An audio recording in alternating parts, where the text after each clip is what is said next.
Айде сладурчета сега да ги дегустираме. Аз вече ги дегустирах, да. Прекрасни са просто. Гледайте ги.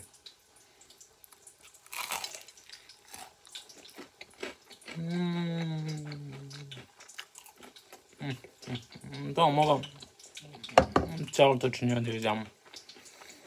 Правил съм се хелянче.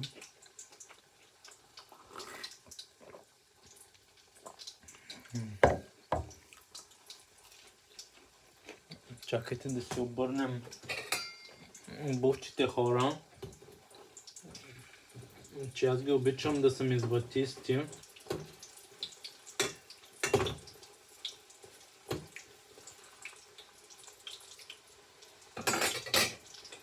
Сладурчета наистина са много.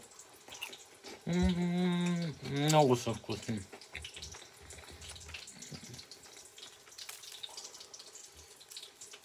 Парата не се вижда.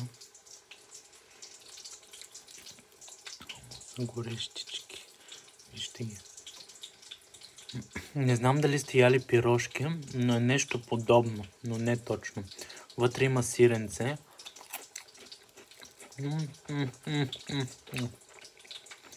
Отвътре, отвънка, има много приятен, така леко хрупкав ефект.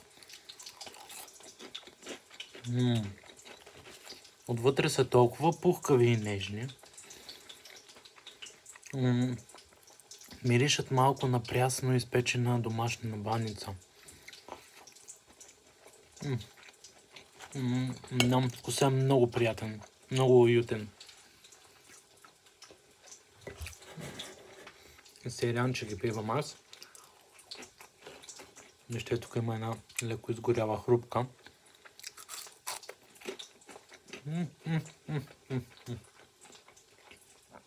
Бе, малко по-изгоре, пак са добри.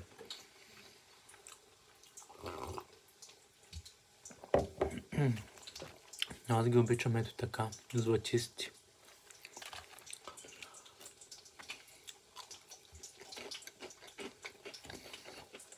Ще оставя малко на семейството да хапне.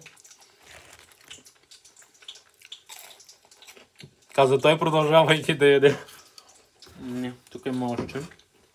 Ще ме спържи на тях.